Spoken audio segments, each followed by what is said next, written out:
Saya suri rumah, rasa nak kerja, tapi itulah takut nak hantar anak dekat pengasuh. Tak tahu nak buat bisnes apa. Okey, jom abang ini bantu.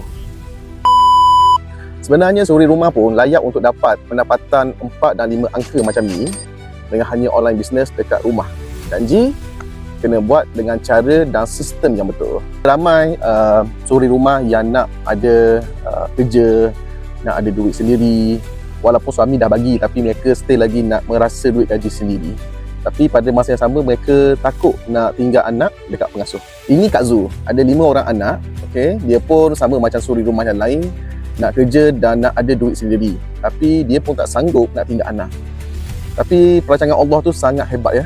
Akhirnya dia jumpa satu online business ini dan berjaya dapat 4 angka hanya dalam seminggu sahaja. Masya Allah, hebat kan? Kenapa Kak Zu pilih online business ini dan macam mana dia boleh dapat pendapatan 4 angka hanya dalam seminggu saja? Apa rahsianya, betul tak? So yang pertama, sebab produk yang ada permintaan tinggi.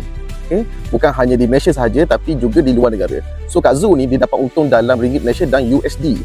Yang kedua, sebab ada mentor. Jadi mudah dia nak jalankan online business ini dengan cara yang betul. Yang ketiga, sebab online business ini ada sistem yang berkesan dah bantu ramai orang.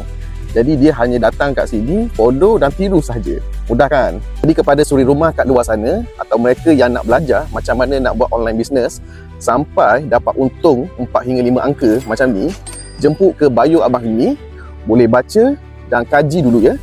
Lepas tu isi je borang, nanti kita jumpa di kelas online secara percuma sahaja. Okey? Boleh tak macam tu?